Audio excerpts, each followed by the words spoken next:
For each commencement ceremony, one graduate is chosen to speak on behalf of the graduating class. To be selected for this honor, students must not only demonstrate academic success, but they must also exemplify the values of our institution.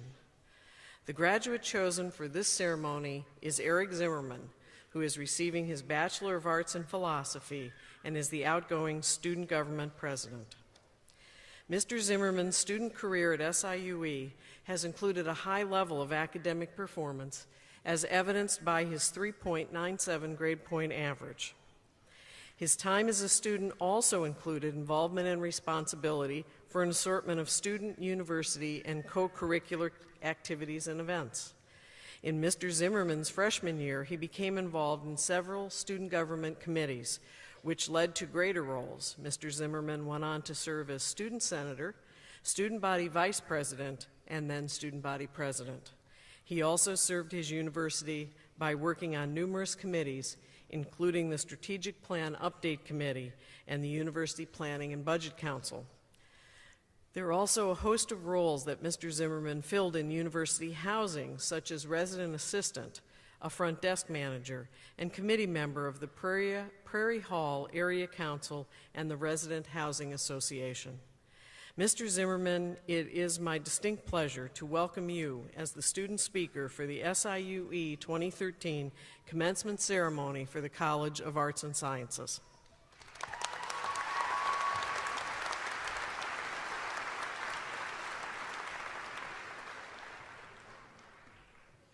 Hi friends, like Provost Boyle said, my name is Erik Zimmerman. I would like to first and foremost congratulate each of you on accomplishing a task that is no mere walk in the park. Only 27% of Americans can boast about holding a college degree. With your degree in hand, you now have access to hundreds of privileges that you otherwise would not have access to. However, with this degree also comes a large amount of responsibility. See, the continual growth of community and society depends on the education of the people who belong to such a group. Society only grows when individuals push society to do so, and one of the greatest items available to individuals who want to push society is a college degree. But a college degree alone will not help you be successful individually, nor us as a community. Your degree, whether it's in biology or history, is only a start. Today is the beginning of the road on which you must travel to reach your personal goals. You've come so far. You've worked so hard.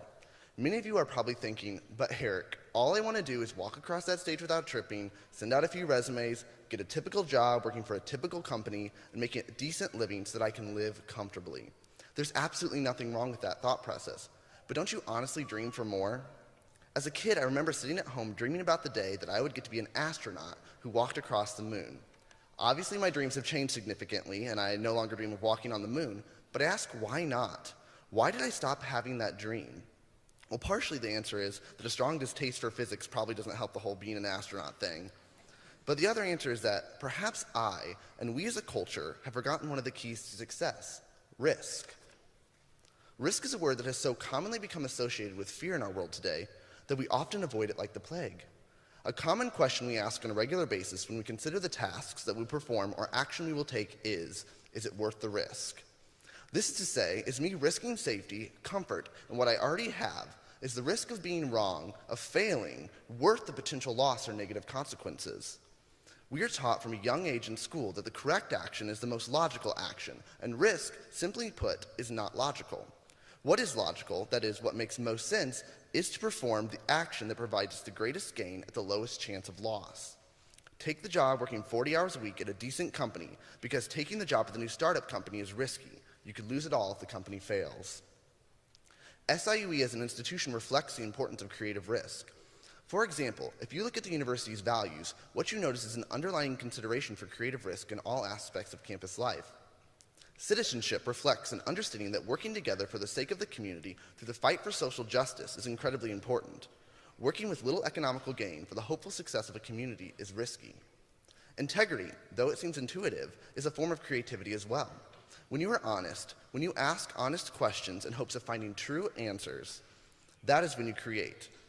Inclusion involves having a creative vision that perhaps one day, individuals from so many diverse backgrounds can live equally in the community. Working towards inclusion, however, can be risky. Because when you put down your guard and stop stereotyping others on any number of issues, you become vulnerable. And this vulnerability is what allows for positive change, both personally and societally. Excellence and wisdom both require creativity to prosper. You can be neither excellent nor wise unless you are willing to grow, and growth only proceeds out of a willingness to create, change, and innovate. Further, the way in which we are most regularly taught to avoid risk is in how we ask questions and find answers. Being wrong is a risk that we are taught is too great, and so, to avoid being wrong, we avoid asking questions. And as we stop asking questions, we stop creating, we stop innovating. When we ask questions, what we are doing is challenging the norms. We are asking if the normal and acceptable ways of doing things should really have the privilege of being considered normal. When I ask a question, I'm taking a great risk. I'm risking being wrong, and being wrong is not very acceptable in today's culture. We live in a culture where attempting to always appear right is important. For example, before I answer even the most trivial of questions via text messaging, a form of communication that gives me time to ensure the rightness of my reply, I Google my answer. I need to make sure I keep face by being right. But the question I'm interested in is there a benefit in the risk of being wrong? So many important people who created some of the world's most innovative concepts did so on the cusp of some radical and risky questions. Thomas Edison in 1879 questioned whether he could provide affordable and reliable lights to the homes of the people in New York City. He asked if it would be possible to move beyond the way things were, that is, homes lit by candles, and replied with a resounding yes. And he tried to answer his question numerous times, in fact, and numerous times he failed. But in the end, he succeeded and revolutionized the way we live today. He risked being wrong in order to push society forward and in order to achieve personal success. Martin Luther King Jr. in 1955 questioned the normal practices of the Montgomery Bus Company. He asked if it would be possible for blacks and whites to sit next to each other on a city bus. He risked a lot: his safety, his comfort, his good name, in the hopes of creating change. Had Dr. King chosen not to take a risk and not to question the norms, there's a chance that change would have been prevented from occurring. Creative risk that results in creation of new norms, is necessary for personal success, but also incredibly important for the growth and progress of society. As I reflect on my time at SIUE, I think about the times that I was pushed to take risks in my academic work, as well as in my co-curricular work. During the past year as an associate with the SIUE IRCA Undergraduate Research and Creative Arts program, my faculty mentor taught me that the most successful writers and philosophers are those who are not afraid to take risks. In most academic fields, producing research, writing, or artwork means being risky. The greater the risk, the greater the impact. People, colleagues, other academics are going to critique your work. And these critiques for many are going to be painful, because we as a generation have been taught and told for so long that our work is above critique, our work is great. But risky work is going to ruffle some feathers. Risky work, remember, challenges the norms of culture and society so that we advance forward. For my IRCA paper, what I realized was that it was actually a huge struggle to write and create in a risky, creative way. I was afraid to introduce ideas that could be potentially wrong. I had gotten so good at meeting the status quo that I had forgotten how to surpass it. See, these creative risk questions stem from a more deeply rooted sense of wonder. When we ask questions, what we are doing is admitting that we don't know the answers to the questions we are asking. And in not knowing a particular answer, and not knowing in general, we find creative freedom. Creativity comes from the process of not knowing. Whether your medium is art, chemistry, or the French language, questions you might have about your field of study are inevitably rooted in a sense of wonder. You wonder why art is restricted to a specific realist interpretation of the world. Perhaps you wonder why certain chemicals react the way that they do. Or perhaps you wonder why French people have such a musical, poetic language. Nonetheless, you wonder. And in these moments of wonder, you are able to create. This creation comes from answering questions that are risky. And in taking a risk, and asking difficult questions, and challenging the accepted norms, you are truly making a difference. Recently, a friend of mine reminded me of the beauty and power of wonder. Oftentimes, I think that we like to avoid wonder. Wonder is scary. Wonder is risky. When I wonder about something, what I'm doing is admitting that I don't know the answer to a question that I have. Wondering about what the future holds, for example, is an incredibly scary wonder to consider. And not having a clearly defined answer is even scarier. But what if our conception of wonder is completely wrong? What if wonder is actually something beautiful? What if wonder is what reminds each of us that we are truly human?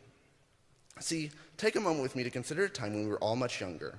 Remember when you would watch the rainfall and wonder how in the world water fell from the sky? I remember those days. Those days were beautiful. I saw this event happening before my very eyes, and in true childlike bliss, I wondered. I wondered how it is that water falls from the sky. Then, in school, they give you the answer. The processes of evaporation and precipitation explain why water falls from the sky. My friend reminded me that this process is simply not as beautiful as wonder. Wonder is creative. I have the opportunity to think of so many possible answers. I can imagine why the rain falls, and in my mind, I get to construct the story that explains falling water. Wonder is beautifully creative. I think that so often we're afraid to wonder that we miss the creative power that is wonder. When we wonder, we ask questions, and when we ask questions, we risk our answers being wrong. And in this risk, in this potential for wrong, we find all that is beautifully right. We find imagination, we find right, we find potential, we find innovation, and we find progress. And so, friends, I ask you as someone who cares deeply about the future of where we are progressing as a culture and as a society, don't ever stop wondering. Don't ever stop asking why. Don't ever stop creating. Because, in fact, the moments when you ask questions and create are the moments when we as a community and as a society push forward. Without people who are willing to ask questions, we fail to progress. I ask that when given the opportunity to be risky, you take it. This doesn't mean to throw a reason to the wind. Every decision you make should be one that is carefully vetted and thought out. But once you've considered all options, I urge you to take the risk and be creative. Don't be afraid to ask questions. Don't be afraid to put forth answers to those questions. Don't be afraid to be wrong. Being wrong is one of the steps to being right. Remember this: those who enacted the most radical changes, the Martin Luther Kings, the Gandhis, the Eleanor Roosevelts, the Harvey Milks, the Thomas Edisons, they all took risks. They risked being safe, being comfortable, being average, and being cool for the chance at something greater. They took risks, creative risks, that benefited not only themselves, but the society in which they found themselves. Risk takers are the astronauts that we all dreamed of being as children. Don't give up your childhood dreams. Take the risks that our culture has told us are illogical in order to achieve what is greater than yourself. I leave you with the words of one of my most favorite poets, T.S. Eliot. He says, "Only those who will risk going too far can possibly find out how far one can go." So friends, don't ever stop wondering about the world around you.